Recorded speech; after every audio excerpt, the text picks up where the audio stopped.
on the tap. So we had orange and Coca-Cola and Sprite and lots of different kinds of candies. The Clark kids were allowed to have all the Coke and ice cream they wanted.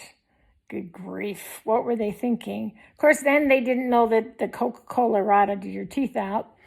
But anyway, we were allowed to have all the Coke and ice cream we wanted, but we were not allowed to have any candy. No candy, just Coke and ice cream. Oh, good grief.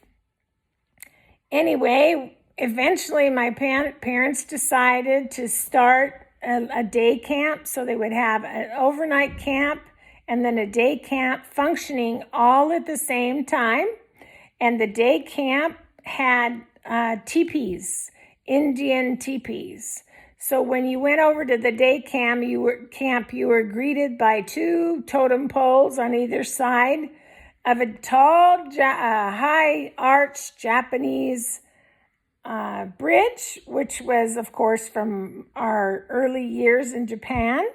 And then you would go to this through the totem poles, and there was a big sign that says, "Welcome to Island Lake Bible Camp, Day Camp." And in that area was a whole circle of teepees. And each age group of children had their own teepee where they met and each morning, and then from there they would go to their different activities. Now, we didn't want to have a boring camp, of course, so we had horses. Of course, I told you that, 32 horses. So you could do horsemanship and learn how to take care of horses, or you could take a trail ride with the head rancher, or whatever we called him, wrangler. We called him a wrangler. So you could do horseback riding with the wrangler. And then if you wanted to, you could, if you were in the day camp, you could only go on rides within the campgrounds. But if you were spending the night, you could get up early, like 6 o'clock in the morning, and be able to take a trail ride, which would take you all up through the woods behind the camp and around the camp. And it was actually quite a fun trail thing. And us kids, the Clark kids, loved to go on those trail rides. And fortunately for us, because we were feeding the horses, we could go on any trail ride we wanted to go on. That was the rule. So if the Clark kids wanted to go on a trail ride, they got to go on a trail ride. I'm sure the counselors thought we were spoiled rotten, and we probably were, but we were also doing the leg and all the work. So I suppose that was my father's thinking. You can't ask these kids to do all this work and then not reward them in the summertime when everybody's here. So we did get to go on lots of trail rides, and they also had an A-frame with art. And inside there, you could take art classes of painting and decorating. You could make your own clay pots, and you could then paint them the way you wanted to paint them. And at the end of the week, you got to take home your very own kiln-dried pot that you had made, or an elephant, or whatever it is that you made out of the clay. You were able to take that home. We also had archery for those kids that wanted to learn how to shoot bows and arrows. And we had karate lessons with mats.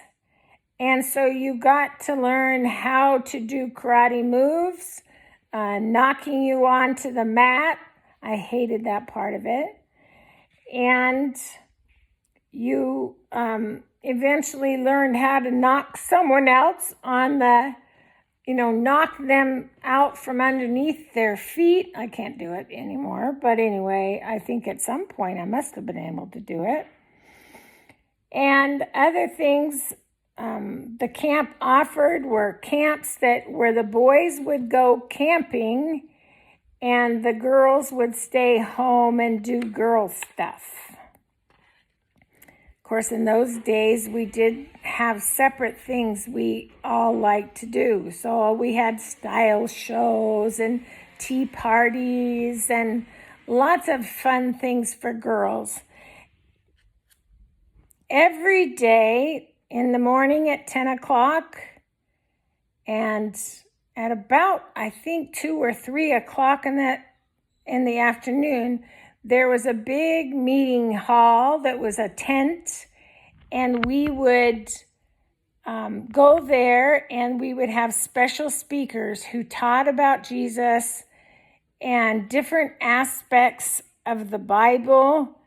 And so 5 days a week, 2 times a day, we were getting taught the Bible and given knowledge of who God was and what He wanted to do in our lives. There was always also a missionary speaker because my parents, of course, had been missionaries and still had a real heart for missions throughout the world. So the kids that came also heard from missionary speakers, their stories, and everything that happened, many things that happened with missionaries. And the camping trips, I remember one year the guys went up into the mountains, and normally they would carry some of their food with them, but we had a friend that had a helicopter, and he promised to drop the food in at a certain camp spot. But that particular year, there was weird pressure. I don't understand helicopters, but I do understand that there was no food dropped. So for a week, the boys fished, they ate peanut butter, and there was probably Spam. So they ate those 2 things the entire week. So you can imagine they were anxious to get home and not to have to eat peanut butter. I'll continue this chapter in the next one.